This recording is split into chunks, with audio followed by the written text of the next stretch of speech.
अस्सलाम वालेकुम लो जी, तुसीं देख रहे पंजाबी चैनल। तुहाडे सारिਆਂ ਦਾ लाइक कमेंट ते चैनल सबसक्राइब करन दा बहुत शुक्रिया। लो जी, हुकूमत नूं थरथली पै गई है, घबराए फिरदे ने, कंधां 'च वज रहे ने, बेड़े इन्हां दे गरक होए ने। बाऊ जी ने अपना ही रंडी रोना पाया, हाँ कि मैनू जान दिओ, मैनू जान दिओ, मैनू इन्हां ने फड़ लेना, हाँ मैनू इन्हां ने लम्मा पा लेना, मैनू इन्हां ने पता नहीं की कर देना। बेड़े गरक इन्हां दे होए पे ने। क्यों? ਇਹ ਜਿਹੜੇ ਜਸਟਿਸ ਯਾਹਿਆ ਅਫਰੀਦੀ ਨੂੰ ਇਹਨਾਂ ਨੇ ਬਣਾਇਆ ਜਨਾਬ, ਬਣਾਉਣ ਲੱਗੇ ਨੇ ਚੀਫ ਜਸਟਿਸ। ਹਾਂਜੀ, ਇੱਥੇ ਇਹਨਾਂ ਦੀ ਸੁੱਜੀ ਪਈ ਹੈ। ਹਾਂ, ਇਹ ਹੁਣ ਘਬਰਾਏ ਫਿਰਦੇ ਨੇ ਕਿ ਲੋ ਜੀ, ਪਹਿਲੀ ਗੱਲ ਤਾਂ ਇਹ ਸੀ ਕਿ ਅਗਰ ਇਹ ਇਨਕਾਰ ਕਰ ਦਿੰਦੇ ਤਾਂ ਫਿਰ ਇਹਨਾਂ ਦੀ ਮੌਜਾਂ ਹੋ ਜਾਣੀਆਂ ਸੀ, ਫਿਰ ਇਹਨਾਂ ਨੇ ਲੁੱਡੀਆਂ ਪਾਣੀਆਂ ਸੀ ਕਿ ਲੋ ਜੀ ਇਹਨਾਂ ਨੇ ਇਨਕਾਰ ਕਰਤਾ। ਹੁਣ ਇਹਨਾਂ ਦਾ ਆਪਣਾ ਜਿਹੜਾ ਉਹ ਕਿਹੜਾ ਕੋਈ ਜਸਟਿਸ ਮੋਇਨੁਦੀਨ ਕੀ ਜੋ ਵੀ ਇਹਦਾ ਹਿਸਾਬ ਕਿਤਾਬ ਹੈ ਉਹਨੂੰ ਬਣਾ ਦਿੰਦੇ। हाँ, तो इन्हों के लोशे सी, लेकिन उन्होंने एक्सैप्ट कर लिया उदा। हुण एक खबर आ गए ने कि लो जी एक्सैप्ट कर लिया, हुण की करनगे। वो जिहड़ियां अंदरों खबर आ रही ने, वो खबर आ रही है कि इन्होंने एवें नहीं एक्सैप्ट किया। ए पहले गए ने जस्टिस मंसूर अली शाह साहब के कोल। हाँ जी, उन्होंने कहा कि छड्डना नहीं गा, हाँ दब के रखो तो बिल्कुल हलफ लवो। फिर गए ने जनाब जस्टिस मुनीब अख्तर कोल, क्योंकि सारे यार ने आपस दे विच। जस्टिस मुनीब ने भी कहा कि लो जी जरा ना एक इन्होंने सुटिया जाल, ये नहीं फसना, चुप करके हलफ चुको, इन्हों की भैन की सिरी करके रवांगे।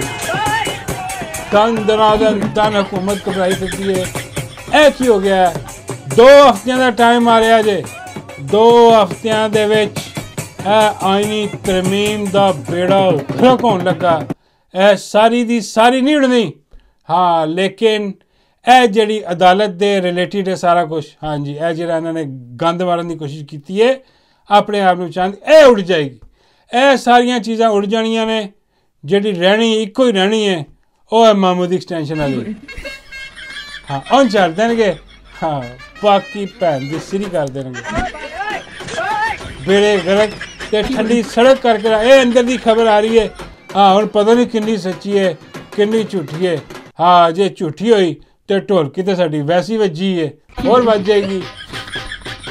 हाँ, जे ठीक हुई तो फिर हुकूमती ढोलकी वज जाएगी। हुकूमत ने फौरी तौर पर वह जिहड़ा ख्वाजा रंगबाज है बगैरत का बच्चा, वो हरामजादा 2 नंबर दगड़दल्ला हारिया सियालकोट तो।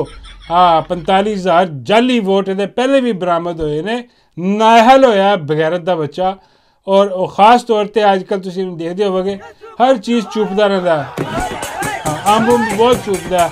हाँ, अंब चुपन लिए गया तो बाग में फड़िया गया, यहो जी भी गेम हुई। इस उम्र के भी इन्हू चैन नहीं, उन्होंने फटाफट उन्होंने भेजा कि पिंडी पहुँच, हाँ तो जाके उन्होंने दस कि साढ़े तो पुट्ठी ना पै जाए सारा कुछ, तो बेड़े गरक ना हो जाए, आर्टिकल 6 ला के साड़ी ढोलकी ना बजा देन। यह गल हुई सी करनी सी कि मियाँ साहब की फट गई ढोलकी। हाँ, उन्होंने ढोलकी फट गई। कहते भाई मेरे जहाज च पाओ, हूँ हिला, मैंने नहीं पता, मैनू जान दो। हाँ, और लाडो वो भी घबरा गई। हाँ, वो कहन लगी कि बाऊ जी भी जान गए तो मैं भी जावांगी नाल, पिछे रह के जाना जे सारी गेम ही उल्टी हो जानी है। तो वह जनाब फिर ख्वाजा गया पिंडी। हाँ, यह तुहानूं मैं अंदर की खबर देन लगा वां। ख्वाजा गया पिंडी, उत्थे जाके बैठा, उन्होंने कहा इंतज़ार करो। हाँ, ये जाके मुलाकात वास्ते बैठा, इन्हें उत्थे जाते चुपने शुरू कर दिते। चुपी जाए चुपी। वो बंदा कहन लगा हाय तू पागल हो गया, वो अंब नहीं कि जो तू चुपी जाना। हाँ, उन्हें दसिया बगैरता केले ने, हाँ केले खाई दे ने, तू अंब समझ के हर चीज़ चूसी जा रहे हैं।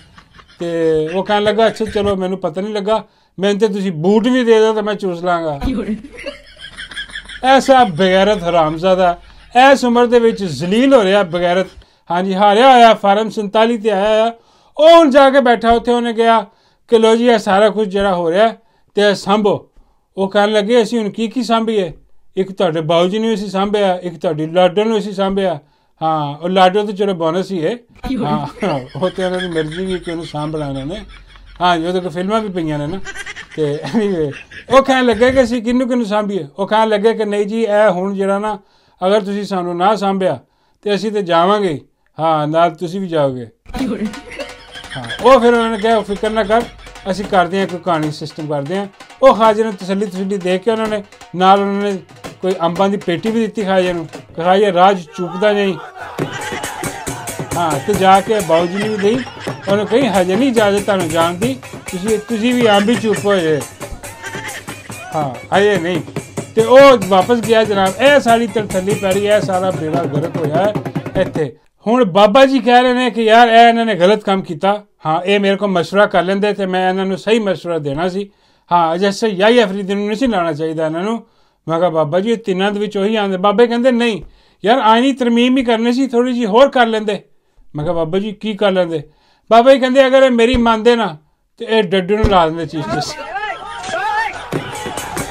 ਹਾਏ ਹਾਏ ਹਾਏ ਬਾਬਾ ਜੀ ਕਹਿੰਦੇ ਹਾਂ ਮੈਂ ਕਹਿੰਦਾ ਵਾ ਕਿ ਜਿਸ ਦਿਨ ਡੱਡੂ ਲੱਗਦਾ ਨਾ ਚੀਫ ਜਸਟਿਸ ਦਾ ਹਲਫ ਚੁੱਕਦਾ ਡੱਡੂ। ਵੈਸੇ ਡੱਡੂ ਕਿਹੋ ਜਿਹਾ ਲੱਗਣਾ ਸੀ ਚੀਫ ਜਸਟਿਸ ਦਾ ਹਲਫ। ਹਾਂ ਪਰ ਬਾਬਾ ਜੀ ਕਹਿੰਦੇ ਨੇ ਕਿ ਜਿਸ ਦਿਨ ਉਹਨੇ ਲੱਗਣਾ ਸੀ ਨਾ ਯਕੀਨ ਕਰ ਮੈਂ ਕਸਮ ਖਾਣ ਨੂੰ ਤਿਆਰ ਹਾਂ ਉਸੇ ਦਿਨ ਹੀ ਸਟਾਕ ਮਾਰਕੀਟ ਉੱਤੇ। ਤੇ ਮੈਂ ਕਿਹਾ ਬਾਬਾ ਜੀ ਤੁਸੀਂ ਥੱਲੇ ਹੋਣਾ ਸੀ ਜੋ ਹਿਸਾਬ ਹੈ। ਬਾਬਾ ਜੀ ਕਹਿੰਦੇ ਨਹੀਂ ਡੱਡੂ ਨੇ ਸਹੀ ਇਨਸਾਫ ਕਰਨਾ ਸੀ। ਉੱਥੇ ਬਹਿ ਕੇ ਜਿਹੜਾ ਨਾ ਡੱਡੂ ਨੇ ਬਿਲਕੁਲ ਅਦਾਲਤ ਲਾਣੀ ਸੀ ਆਪਣੀ ਤੇ ਉਹਦੇ ਸਾਰੀਆਂ ਦੀ ਕਰਾਉਣੀਆਂ ਸੀ ਪੇਸ਼ੀਆਂ। ਤੇ ਬਾਬੇ ਸ਼ਮਾਨ ਦੇ ਜਿਹੜਾ ਆਈ ਜਾਣਾ ਸੀ ਡੱਡੂ ਨੇ ਲਟਕਾਈ ਜਾਣਾ ਸੀ। ਮੈਂ ਬਾਬਾ ਜੀ ਯਾਰ ਇਹ ਕੀ ਗੱਲ ਹੋਈ ਡੱਡੂ ਨੇ ਲਟਕਾਈ ਜਾਣਾ ਸੀ? ਬਾਬੇ ਕਹਿੰਦੇ ਨਹੀਂ ਉਹ ਡੱਡੂ ਇਹੀ ਹੈ ਨਾ ਕਿ ਡੱਡੂ ਨੂੰ ਪਤਾ ਕਿ ਜੋ ਉਹਦੇ ਨਾਲ ਹੁੰਦਾ ਜਿੱਥੇ ਜਾਂਦਾ ਅਗਲਾ ਲਟਕਾ ਦਿੰਦਾ। ਹਾਂ ਉਹਨੇ ਉਹੀ ਸਾਰਿਆਂ ਨਾਲ ਕਰ ਦੇਣਾ ਸੀ, ਬਦਲੇ ਲੈਣੇ ਸੀ ਉਹਨੇ ਖਿੱਚ ਕੇ। ਮੈਂ ਕਹਿੰਦੀ ਬਾਬਾ ਜੀ ਇਹ ਤਾਂ ਮਜ਼ਾਕ ਦੀ ਗੱਲ ਹੋਈ, ਸੀਰੀਅਸ ਗੱਲ ਦੱਸੋ। ਬਾਬਾ ਜੀ ਕਹਿੰਦੇ ਸੀਰੀਅਸ ਗੱਲ ਹੈ ਕਿ ਵੀ ਜੋ ਮਰਜ਼ੀ ਹੋ ਜਾਏ।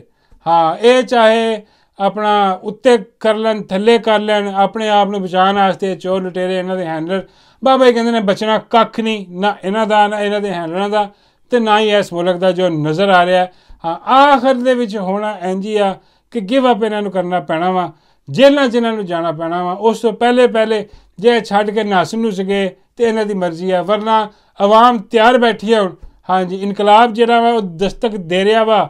ਹਾਂ ਲੋਕ ਹਜੇ ਥੋੜ੍ਹੇ ਜਿਹੇ ਘਬਰਾਏ, ਉਹਨਾਂ ਨੂੰ ਕੋਈ ਲੱਭਦਾ ਨਹੀਂ ਪਿਆ ਕੋਈ ਬੰਦਾ ਜਿਹਦੇ ਪਿੱਛੇ ਖੜੋਣ। ਕਿਉਂਕਿ ਕੰਪਨੀ ਸਰਕਾਰ ਨੇ ਹਰ ਬੰਦੇ ਨੂੰ ਜਿਹੜਾ ਆਵਾਜ਼ ਦੇਣ ਵਾਲਾ ਬੰਦਾ ਉਹਨੂੰ ਮੁਤਨਾਜ਼ਾ ਕਰਤਾ। ਕੰਪਨੀ ਤੁਹਾਨੂੰ ਪਤਾ ਕਿ ਮਾਸਟਰ ਹੈ ਇਸ ਕੰਮ ਦੀ। ਹਾਂ ਇਹ ਆਪਸ 'ਚ ਲੜਾਓ ਇਹਨਾਂ ਨੂੰ, ਇਹ ਵੀ ਗੱਦਾਰ ਹੈ ਉਹ ਵੀ ਗੱਦਾਰ ਹੈ। ਹਾਂ ਤੇ ਜਿਹੜੇ ਹੈ ਸਨ ਸਹੀ ਉਹਨਾਂ ਨੂੰ ਆਪ ਉਹਨਾਂ ਨੇ ਹਿਸਾਬ ਕਿਤਾਬ ਲਾ ਕੇ ਗੇਮ ਚਲਾ ਕੇ ਉਹਨਾਂ ਦੀਆਂ ਗਲਤੀਆਂ ਵੀ ਨੇ। ਇਹ ਨਹੀਂ ਕਿ ਮਤਲਬ ਕਿ ਸਾਰਾ ਕੁਛ ਕੰਪਨੀ ਦਾ ਹੈ। ਉਹਨਾਂ ਨੇ ਆਪ ਕਿਸੇ ਨੇ ਆਪਣੇ ਲਾਲਚ ਤਾਈਂ ਆ ਕੇ ਜਿਹੜਾ ਨਾ ਆਪਣਾ ਅਹੁਦਾ ਬਚਾਉਣ ਵਾਸਤੇ ਕਿਸੇ ਨੇ ਕੁਛ ਕਰਨ ਵਾਸਤੇ ਉਹ ਡੀਲਾਂ ਮਾਰੀਆਂ ਨੇ ਕੰਪਨੀ ਨਾਲ। ਹੁਣ ਖਰਾਬ ਹੋ ਗਏ। ਹੁਣ ਆਵਾਮ ਜਿਹੜੀ ਹੈ ਨਾ ਉਹਨੂੰ ਸਮਝ ਨਹੀਂ ਆ ਰਹੀ ਕਿ ਬਈ ਇਹ ਹੁਣ ਕਿਹੜਾ ਠੀਕ ਹੈ ਨਾ ਜੋ ਕਿਹੜਾ ਨਹੀਂ, ਕਿਉਂਕਿ ਹਰ ਦੂਜਾ ਬੰਦਾ ਜਿਹੜਾ ਨਾ ਉਹ ਕੰਪਰੋਮਾਈਜ਼ ਆ। ਲੇਕਿਨ ਬਾਬਾ ਜੀ ਕਹਿੰਦੇ ਨੇ ਕਿ ਸਿਰਫ ਇੱਕ ਆਵਾਜ਼। ਮੈਂ ਕਿਹਾ ਓਏ ਹੋਏ ਬਾਬਾ ਜੀ ਇੱਕ ਆਵਾਜ਼? ਬਾਬਾ ਜੀ ਕਹਿੰਦੇ ਹਾਂ ਸਿਰਫ ਇੱਕ ਆਵਾਜ਼ ਆਣੀ ਆ ਅਡਿਆਲਾ ਚੋਂ ਮੁਰਸ਼ਦ ਇਮਰਾਨ ਅਹਿਮਦ ਖਾਨ ਨਿਆਜ਼ੀ ਦੀ। ਓਏ ਹੋਏ ਬਾਬਾ ਜੀ ਕਹਿੰਦੇ ਹੇਠਲੀ ਉੱਤੇ ਤੇ ਉਤਲੀ ਹੇਠ ਬੇੜੇ ਗਰਕ ਨਸਲ ਨੂੰ ਥਾਂ ਨਹੀਂ ਲੱਭਣੀ ਇਹਨਾਂ ਨੂੰ। ਤਾਂ ਹੀ ਇਹ ਕੋਸ਼ਿਸ਼ ਕਰ ਰਹੇ ਨੇ ਕਿ ਕਿਸੇ ਤਰੀਕੇ ਨਾਲ ਇਮਰਾਨ ਅਹਿਮਦ ਖਾਨ ਨਿਆਜ਼ੀ ਦੀ ਆਵਾਜ਼ ਬਾਹਰ ਨਾ ਆਉਣ ਦਿੱਤੀ ਜਾਏ, ਪਾਬੰਦੀਆਂ ਲਾਈ ਰੱਖਣ। ਹਾਂ ਕੋਈ ਮਿਲ ਨਾ ਸਕੇ। ਲੇਕਿਨ ਬਾਬਾ ਜੀ ਕਹਿੰਦੇ ਨੇ ਕਿ ਜਦੋਂ ਰੱਬ ਨੇ ਉਹ ਆਵਾਜ਼ ਕਢਵਾਉਣੀ ਹੈ ਨਾ ਖਾਨ ਕੋਲੋਂ ਉਦੋਂ ਫਿਰ ਇਹ ਰੋਕ ਨਹੀਂ ਸਕਦੇ। ਉਹ ਆਵਾਜ਼ ਨਿਕਲਣੀ ਆ ਬਾਹਰ ਤੇ ਇਹਨਾਂ ਦੀ ਦਨ ਢੋਲਕੀ ਵੱਜਣੀ ਸ਼ੁਰੂ ਹੋ ਜਾਣੀ ਹੈ ਨਾ ਸਾਰੇ ਦਗੜਦਲਿਆਂ ਬਗੈਰਤਾਂ ਇਹਨਾਂ ਹਰਾਮਦਿਆਂ ਦੀ। ਹਾਂ ਲੱਗੀ ਸਮਝ। ਔਰ ਡਿਪਟੀ ਓਏ ਉਹ ਲਿਆ ਡਾਲਾ